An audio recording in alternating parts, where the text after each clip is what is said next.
Timnas kita di bawah asuhan John Hartman akan melakoni laga perdana di kancah Piala AFF atau Asian Cup 2026 yang akan berlangsung di Stadion Pakansari, Kabupaten Bogor pada nanti malam, tepatnya 20.30 waktu Indonesia bagian Barat.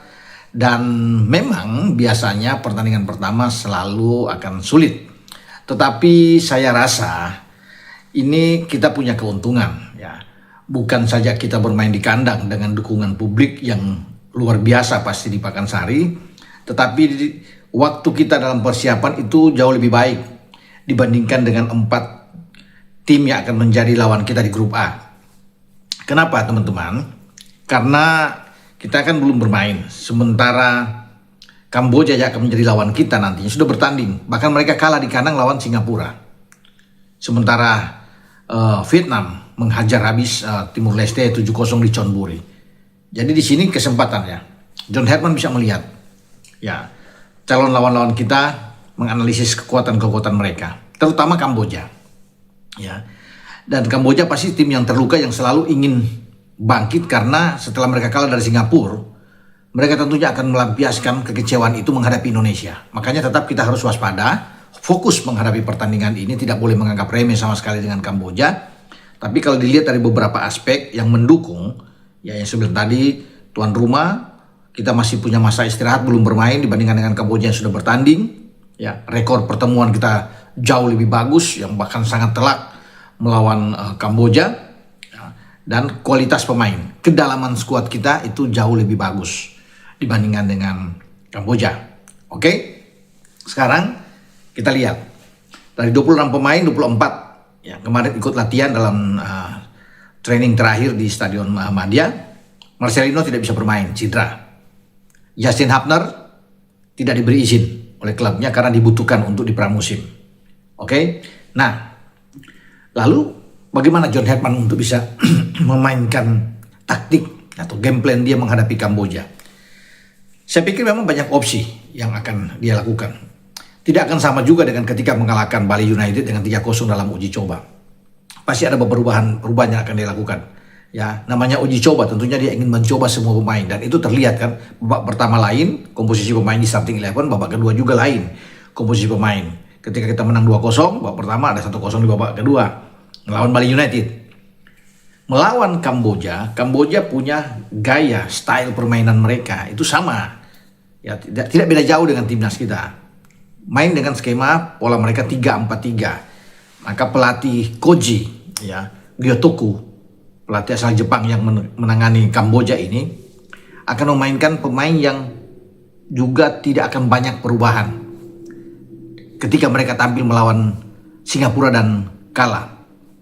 Kita perlu mewaspadai, memang ada 5 pemain naturalisasi mereka ya yang mereka ambil ya, terutama bagaimana ada Hikaru Mizuno, ada juga dengan Judai Ogawa, ada Iago Fernandez, ada Abdel Kolibali dan juga Alizer ya, Mirzaev.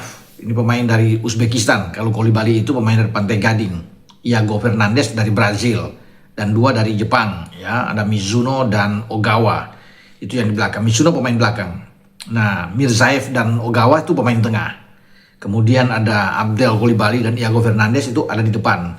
Dan Iago Fernandez bisa bermain lebih ke sayap. Jadi itu yang perlu diperhatikan. Terutama Kolibali dan Iago Fernandez. Ini kan 2 yang ada di lini serang Kamboja yang tetap bagi pemain-pemain belakang kita, siapapun yang dimainkan oleh John Hartman di starting 11 harus tetap hati-hati ya untuk menghadapi mereka.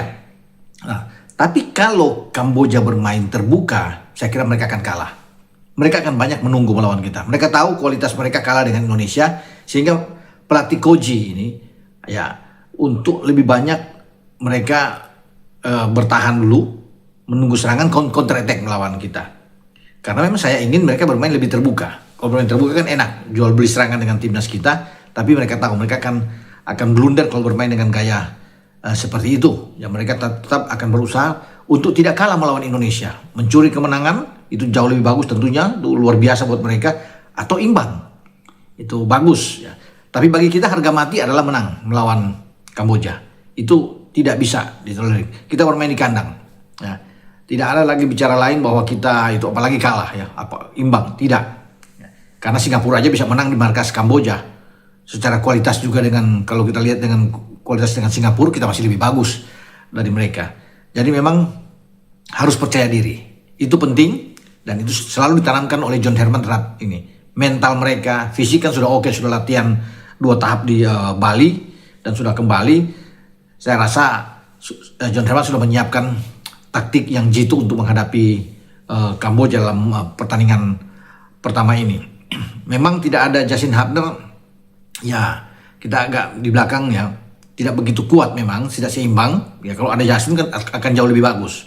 Justin misalnya Jordi dan Rido akan bermain, atau misalnya Justin, Rido dan juga dengan Sandy Walsh yang bisa ditarik lebih ke dalam kan, itu bisa juga terjadi. Tapi ketika Justin Hubner tidak bisa bermain, maka alternatif itu harus lihat. Kalau di Bali United kan ya ada Sain Patinama yang coba bermain agak ke dalam, ada Sandi dan Rizky Ridho. Ya, kita akan lihat saja nanti. Wahyu juga kita punya pemain yang bermain. Ada Tim Havens, tapi Tim Havens mungkin lebih banyak ke kiri. Posisinya Donny Tree yang ada di sana. Nah, Kamboja akan memainkan starting 11 yang menurut saya menghadapi Indonesia, mereka akan bermain dengan Kim Hui ya, di bawah Mistar ya, Mistar gawang mereka. Kemudian ada Hikaru Mizuno, mereka pakai 3 back. Hikaru Mizuno, kemudian ada Pat Soka dan juga Zoan Ok. Itu 3 back. 4 gelandang mereka itu ada Dimong Sopal yang bergerak agak ke kanan, Samuel Bong di kiri, dan 2 di tengah mereka yang sangat bagus untuk mengatur ritme permainan itu Yudai Ogawa dan Alizar Mirzaev. Yang kemudian 3 di depan ya Abdel Golibali, Iago Fernandez dan Noron Mat. Noron Mat itu 3 yang akan dipasang. Nah, kita belum tahu di belakang kita selain Rizky Ridho sebagai kapten, kalau penjaga gawang kan mungkin ya udah pasti Nadio Arganiata, karena dalam jumpa pers kemarin dengan para media, John Herman tampil bersama dengan Nadio Argawinata. Ya sudah pasti Nadio yang akan ada di bawah Mistar. Tinggal siapa pasangan Ridho nantinya ya kita lihat. Kalau tetap dengan Sain, memang Sain belum pernah bermain di posisi back tengah. Dia lebih banyak di flank kan, atau di full back lah. Tapi Sain punya kaki kiri kuat.